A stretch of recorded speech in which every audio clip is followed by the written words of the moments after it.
الحمد لله وحده والصلاة والسلام على من لا نبي بعده أما بعد أعوذ بالله من الشيطان الرجيم بسم الله الرحمن الرحيم إياك نعبد وإياك نستعين صدق الله العظيم صدق رسوله النبي الكريم.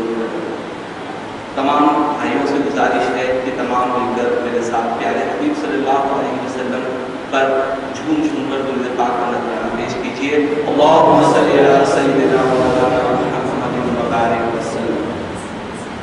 الحمدللہ آپ نے مجھے یہاں پر مسجد میں کئی بار درس دینے کے لیے بلایا ہے. الحمدللہ میں آپ کی خدمت میں حاضر ہوا ہوں اور آج بھی الحمدللہ میں نے حاضری کا شرف حاصل کیا ہے. اور پچھلے کئی بار میں نے جب بیان کیا تھا تو میں نے الحمدللہ مختلف ٹاپک پر ڈسکس کیا تھا. جیسے کہ ٹاپک ہے توحید اور شرک کا ٹاپک میں نے ڈسکس کیا, وسیلے کا ٹاپک ڈسکس کیا, اور پچھلی بار الحمدللہ میں نے علم غیب کے متعلق ڈسکس کیا تھا. انشاءاللہ عز و جل آج کے ٹاپک میں ایک خصوصی گزارش کی وجہ سے ایک نئے طریقے سے یعنی ایک نئے لینگویج میں آپ کے سامنے انشاءاللہ عز و جل بولنے کی سعادت حاصل کروں گا. اس سے پہلے آپ مجھے ذرا سا یہ بتائیں کہ آپ کتنے اسلامی بھائی ہیں جو انگلش کو سمجھ سکتے ہیں. انشاءاللہ میں اردو میں خطاب کروں گا, ساتھ ہی ساتھ تھوڑا سا انگلش میں بولنے کا بھی مجھے کہا گیا ہے کیونکہ الحمدللہ میں تقریباً لیکچر انگلش میں دیتا ہوں, یہاں مسجد میں الحمدللہ اردو میں دینے کی کوشش کرتا ہوں. تو کتنے بھائی جو بتائے کہ مجھے انگلش آپ کو اچھی طریقے سے سمجھ آتے, ذرا سے ہاتھ اٹھا دیں تاکہ مجھے ایک آئیڈیا مل جائے کہ میں بیان کروں تو آپ کو سمجھ میں آئے یا نہ آئے. تو الحمدللہ یہاں پر کچھ بھائی ہیں جو انگلش بھی سمجھ سکتے ہیں, تو انشاءاللہ میں بیان اردو میں بھی کروں گا اور اس کو سمجھانے کے لیے انشاءاللہ انگلش میں بھی ڈسکشن جاری کروں گا. تو یہاں پر آج میرا جو موضوع اور ٹاپک ہے, اکثر دیکھا جاتا ہے کہ اکثر ہمیشہ ایک بات اہل سنت جماعت پر یہ اعتراض کیا جاتا ہے کہ آپ لوگ سب سے بڑے مشرک ہو, آپ لوگ سب سے بڑے شرک کرنے والے ہو, اہل سنت و جماعت کے لوگ مشرک ہو. اور یہ بات کہی جاتی ہے کہ آپ لوگ مشرک اس لیے ہو کیونکہ آپ نے اللہ کے ساتھ اولیاء کو, اللہ کے ساتھ انبیاء کو اور اللہ کے ساتھ اللہ کے نیک بندے کو آپ نے شریک کر دیا.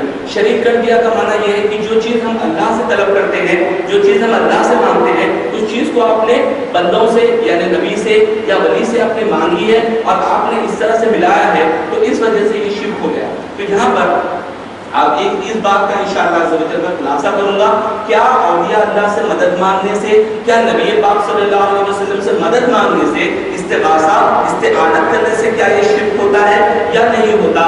انشاءاللہ عز و جل قرآن کی چند آیتیں اور جو کلاسیکل عربک کتابیں ہیں جو بہت سال پہلے یعنی تقریباً 500-600 سال پہلے جو علماء کرام نے جو لکھا ہے وہ میں انشاءاللہ آپ کے سامنے پڑھ کر سنانے کی کوشش کروں گا, تو انشاءاللہ ہمارا ذہن بھی کھل جائے گا. تو انشاءاللہ عز و جل I would like to discuss today about a topic whether seeking the help from prophet or seeking the help from awliya, is it going to be considered as a shirk? Because if you see generally every person who in fact there are some TV channels where people come and speak in English, and if you ask them the question can we seek blessings or can we seek help from any of the awliya or prophet, so some of the English scholars who come on the television they say that in the today's generation, in the today's date we cannot ask anything from Prophet sallallahu alaihi wasallam. The person who asks from Prophet or asks from awliya, that person will become a mushrik. So inshallah azza wa jalla, let us see whether that is basically considered as a shirk or not, whether can we seek the help from the Prophet or can we seek the help from the awliya. Is it true according to the Quran and Sunnah? Inshallah azza wa jalla, I will clarify this particular meaning. So inshallah azza wa jalla, let us move ahead. اور یہاں پر اس بات کو آگے پہنچانے سے پہلے میں آپ کی بارگاہ میں اسے اردو میں بھی بتاتا ہوں تاکہ اس کے بعد انشاءاللہ میں انگلش میں بھی آپ کو سمجھانے کی کوشش کروں گا. تو یہاں پر ایک بات دیکھیں کہ جب کوئی کہتا ہے کہ انبیاء اور اولیاء سے مدد ہم جب مانگتے ہیں, یعنی ہم کہیں کہ یا رسول اللہ صلی اللہ علیہ وسلم آپ میری مدد کیجئے, یہ تقریباً الحمدللہ اہل سنت کے لوگ کہتے ہیں, اور یہ بھی کہتے ہیں کہ یا غوث پاک المدد, یہ بھی جملہ ہوتا ہے. تو یہاں پر یہ لوگ کہتے ہیں کہ ہم جب کہیں گے یا غوث پاک المدد یا نبی اللہ مدد کیجئے, تو یہ کہنے والا پکا مشرک اور جہنم میں چلے گیا. اگر وہ مرے گا تو ڈائریکٹ جہنم میں جائے. تو جب ہم ان سے پوچھتے ہیں کہ بھائی اس کی دلیل کیا ہے, آپ کے پاس تو دلیل ہونی چاہیے, تو وہ بتا بتاتے ہیں سورہ نساء آیت نمبر 47 کی وہ آیت پیش کرتے ہیں، کہتے ہیں کہ اللہ اس بات کو، اس شخص کو ہمیں کبھی نہیں بخشے گا جو اس کے ساتھ شرک یا کفر کرے، جو اس کے ساتھ شرک یا کفر کرے، اس کے علاوہ جو بھی گناہ ہے اللہ عز و جل معاف کرے گا جس کے لیے چاہے گا۔ یعنی اس آیت سے یہ لوگ یہ پیش کرتے ہیں کہ جو بندہ شرک کرے گا، جو بندہ شرک کرے گا، سورہ نساء آیت نمبر 47 کے تحت اس بندے کو اللہ عز و جل ہرگز ہمیشہ کے لیے کبھی معاف کرے گا ہی نہیں، وہ ہمیشہ کے لیے جہنم میں جائے گا۔ لہٰذا جس نے اللہ کے علاوہ کسی کو مدد کے لیے پکارا تو اس کا مطلب یہ ہے کہ اس نے اللہ کے ساتھ شریک کیا، اس وجہ سے وہ جہنم میں جائے گا۔ تو یہاں پر ہم ایک پوائنٹ یاد رکھیں کہ اگر میں ایک پوائنٹ کہوں کہ مجھے ابھی سردی ہو رہی ہے، میں نے اگر ایک بات کہی تو سردی ہو رہی ہے، تو آپ یہ پوچھیں گے کہ بھائی سردی کا مفہوم کیا ہے؟ یعنی ہمیں پہلے یہ دیکھنا ہوگا کہ سردی کسے کہتے ہیں اور گرمی کسے کہتے ہیں۔ جب تک ہم کسی لفظ کا معنی نہیں پتا، آپ سمجھے کہ کوئی شخص، اب جیسے مجھے تیلگو بھی آتی ہے، اگر کوئی شخص آ کر آپ سے مجھ سے تیلگو میں بات کرنا شروع کرے تو میں سمجھتا ہوں کہ ٹھیک ہے یہ بات جو کہہ رہا ہے مجھے پتا چل رہی ہے۔ لیکن جو اگر کوئی بھائی آپ نے جس کو تیلگو نہیں آتی، اس کے سامنے اگر وہ کوئی لفظ کہے تو آپ کہیں گے کہ کیا بول رہے ہیں مجھے پتا نہیں۔ تو اسی طرح ہمیں دیکھنا ہوگا کہ جو بندہ آگے والا جو ہمیں مشرک کہہ رہا ہے، آگے والا جو شرک کہہ رہا ہے، اصل میں یہ شرک ہے کیا چیز؟ اصل میں یہ شرک کا لغوی معنی کیا ہے، یہ شرک کا شریعت میں معنی کیا ہے؟ تو ہم اسے جب دیکھیں گے تو ہمیں سمجھ میں آئے گا کہ یہ شرک واقعی وہ شرک ہے جسے اللہ معاف نہیں کرے گا، یہ مفہوم آخر کیا ہے؟ تو یہاں پر ایک بات آپ سمپل سے یاد رکھیں کہ جب بھی ہم اسلام میں کوئی چیز کا ڈیفینیشن، یعنی کوئی چیز کا اس کا ڈیٹیل ہم جب لیں گے تو اس ڈیفینیشن میں یہ بات یاد رکھیں کہ دو طرح کا ڈیفینیشن ہوتا ہے۔ ایک کہتے ہیں لغوی اعتبار سے، لغوی یعنی ڈکشنری یعنی آپ جو بھی جو اس لفظ کا ڈائریکٹ مفہوم ہوگا اسے لغوی کہتے ہیں، اور ایک معنی ہوتا ہے اصطلاحی یعنی شریعت میں قرآن اور سنت کے مطابق اس کا کیا ڈیفینیشن ہے، اسے ہم کہتے ہیں اصطلاحی معنی، اور ایک ہوتا ہے لغوی معنی۔ تو اگر آپ ڈکشنری، کوئی بھی ڈکشنری آپ فیروز اللغات کی کوئی بھی ڈکشنری آپ کھولیں گے تو وہاں پر شرک کا معنی ہوگا، شرک کا مفہوم ہے کسی کو اللہ کے ساتھ ملانا۔ شرک کا مفہوم ہوتا ہے، جنرلی مفہوم ہوتا ہے کہ ملانا، یعنی برابری کرنا، ملانا، اس چیز کو کہتے ہیں شرک۔ تو وہ لوگ اسی بات کو لے کر کہتے ہیں کہ دیکھو ہم لوگ جب مصیبت میں ہوتے ہیں، قرآن کی کئی آتے ہیں کہ جب تم مصیبت میں ہو تو تم اللہ کو پکارو، اللہ ہی تمہاری مدد کرنے والا ہے۔ تو یہ بات یہ کہتے ہیں کہ دیکھو اللہ کو ہم جب پکارتے ہیں اللہ قادر ہے، ہماری مدد کرتا ہے۔ تو جب ہم یا اللہ مدد کہیں یا اے میرے اللہ میری مدد فرما یہ کہیں تو ہم یہ اللہ کے لیے یوز کر رہے ہیں۔ تو اسی طرح اگر ہم یا غوث المدد کہیں یا اسی طرح ہم یا نبی المدد کہیں تو یہ دو لفظ ایگزیکٹلی سیم ہیں۔ اسی وجہ سے کیونکہ ہم نے دو لفظ، ایک لفظ جو ہم نے اللہ کے لیے یوز کیا مدد، اور ایک لفظ ہم نے جو نبی کے لیے یوز کیا مدد، اس وجہ سے یہ دو برابر ہو گیا، اسی وجہ سے مشرک ہو گئے۔ کیوں؟ کیونکہ شرک کا مفہوم یہ ہے کہ اللہ کے ساتھ کسی کو ملا دیے یا اللہ کی برابری دے دیے، تو اس وجہ سے یہ شرک ہو جاتا ہے۔ تو اب جو بھائی جس کے پاس علم نہیں ہوتا ہے اس بارے میں تو وہ سمجھتا ہے، لاجیکلی سوچتا ہے کہ ہاں ڈکشنری میں بھی میں نے دیکھا، انٹرنیٹ میں بھی میں نے سرچ کیا، تو جب میں نے شرک کا معنی دیکھا ویکیپیڈیا پہ تو اسی طرح کا ہے کہ شرک کا مطلب ہوتا ہے کہ پارٹنرز بنانا یا پارٹنرز کو جوڑنا۔ تو اس چھوٹی سی بات پر کئی مسلمان بھائی، کئی سنی بھائیوں کو گمراہ کیا جا رہا ہے، کہا جا رہا ہے کہ یہ لوگ مشرک ہو گئے۔ لیکن میں آپ کی باتوں میں ایک بات، چھوٹی سی بات عرض کرتا چلوں کہ ابھی ہم نے جو ابھی ایک میرے بھائی نے جو عالم صاحب آئے تھے انہوں نے ایک آیت تلاوت سنا جس میں فرمایا گیا کہ اقیموا الصلاۃ، یعنی اس میں ایک لفظ یوز کیا گیا صلاۃ، ٹھیک ہے۔ اب یہ لفظ ہم ڈکشنری میننگ میں لیں گے تو اس لفظ صلاۃ کا ڈکشنری میں ایک معنی ہوتا ہے نماز، ایک معنی ہوتا ہے کہ درود پڑھنا یعنی کسی پر بلیسنگز بھیجنا۔ تو ہم جب اقیموا الصلاۃ پڑھیں گے تو کیا ہم اس سے یہ معنی لیں گے کہ صلاۃ کا معنی ڈکشنری میں ہے درود پڑھو یا بلیسنگز بھیجو یا رحمت بھیجو، تو کیا ہم یہ کہیں گے رحمت قائم کرو؟ نہیں، ہم اس آیت کا مفہوم دیکھیں گے، اس آیت کے مطابق اس لفظ کا ترجمہ کیا جائے گا۔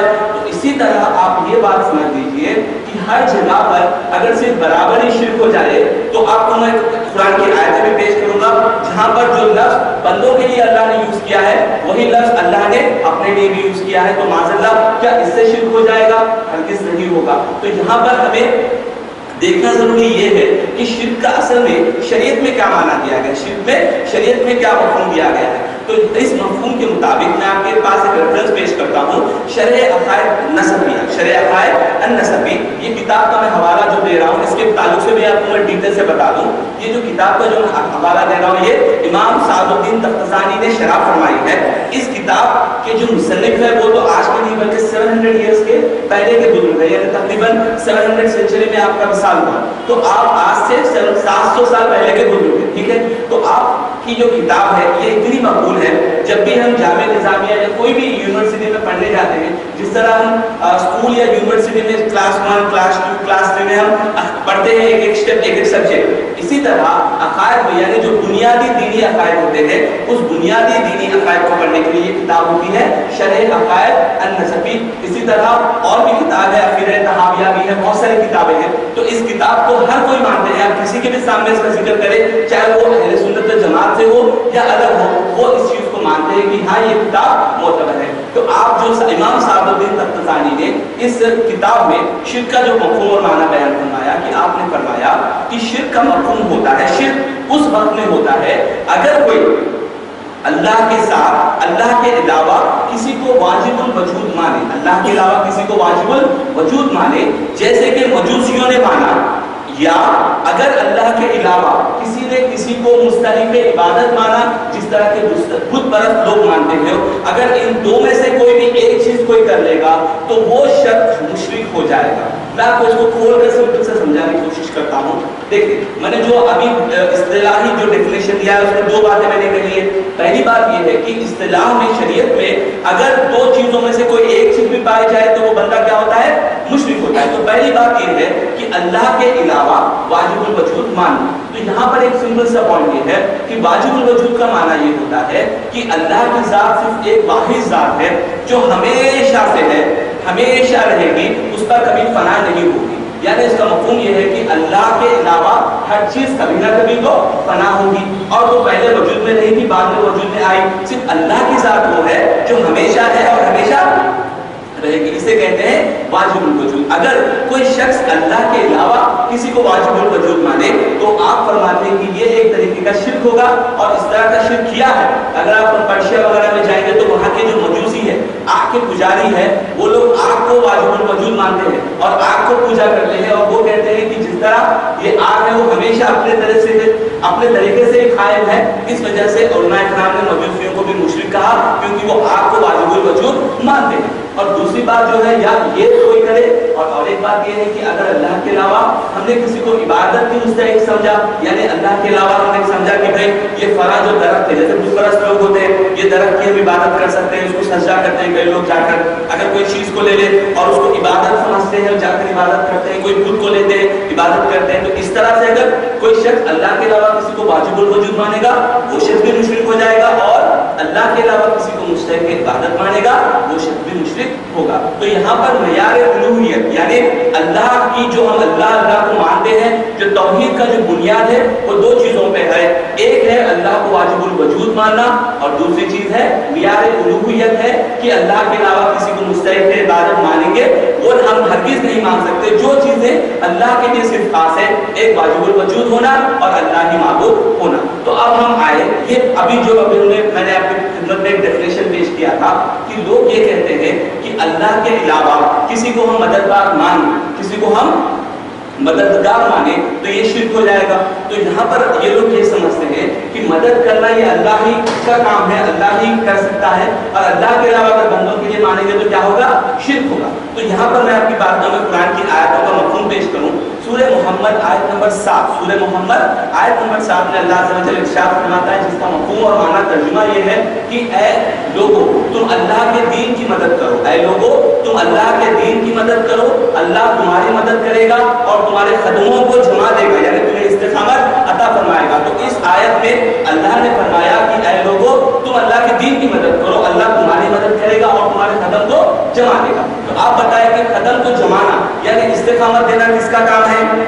استقامت دینا کس کا کام ہے؟ اللہ کا کام ہے. استقامت ثابت قدم رکھنا، استقامت دینا کس کا کام ہے؟ اللہ کا. اگر ہم یہ بولے کہ اگر ان کا ہم ڈیفینیشن لیں گے تو اگر اللہ کے علاوہ کسی کو استقامت دینے والا مانے تو یہ کیا ہوگا؟ ان کے ڈیفینیشن کے حساب سے یہ کیا ہوگا؟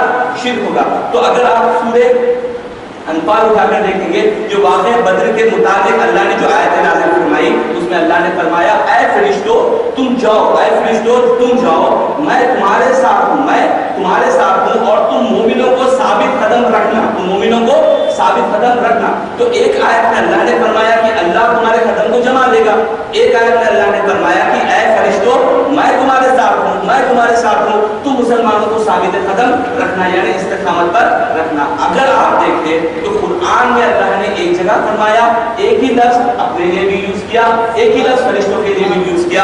اگر آج کے لوگ جو کہہ رہے ہیں کہ ہم اگر اللہ کے علاوہ کسی کو مددگار مانے، اللہ کے علاوہ ہم کسی کو مشکل کشا مانے، اللہ کے علاوہ کسی کو حاجت روا مانے تو یہ شرک ہو جائے گا۔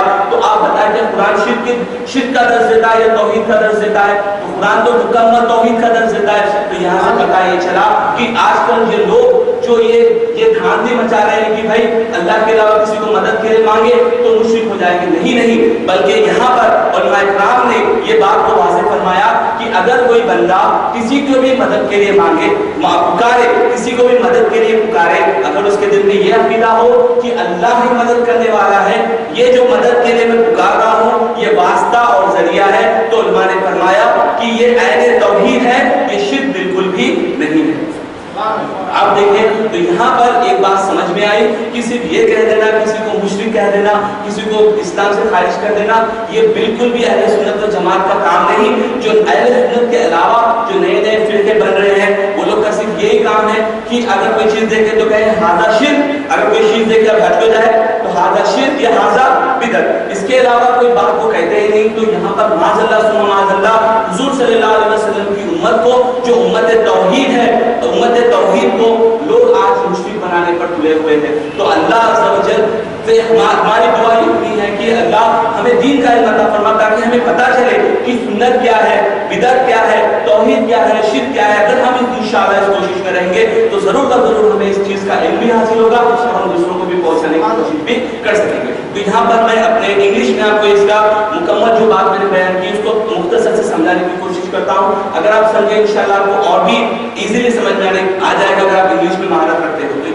In this particular discussion, what I have said is, most of the people generally say that the definition of shirk, they say that the definition of shirk is that if you ascribe partners or if you make partners with Allah, that is, if you say that Allah help us and if someone says that Rasul help us, then this is become equality, then this particular thing is considered as shirk in Islam. So what basically these people are saying is, this definition is not the Islamic definition, but this definition is from the dictionary. This definition is from dictionary. So I would like to quote you from the سعد الدین تفسیرانی، امام سعد الدین تفسیرانی کی شرح قاعدہ نظمی page number 94. He states that shirk will become of two types. Shirk will be of two types. If any person except Allah, if someone believes that someone except Allah is wajibul wajud, that person will become mushrik. As well as he states that if any person believes that except Allah, if anyone is actually worthy of worship, that person will also become mushrik. So in these two definitions we have to clearly see that whether alhamdulillah azza wa jal Ahl Sunnah wal Jamaat are not mushrik, because we never say that anyone except Allah is wajibul wajud, nor we say that except Allah anyone is worthy of worship. So here we get a clarification that the people today who say to the Ahl Sunnah wal Jamaat that you are mushrik, definitely we are alhamdulillah not the mushrik, but we are Ahl Sunnah wal Jamaat and Ahl Tawheed, and we are following the Quran and Sunnah in the correct way, in the correct order. So I would like to give you a small example from the Holy Quran where Allah Azza wa Jalla states in Surah Muhammad that, oh people, if you help Allah, if you help the deen of Allah,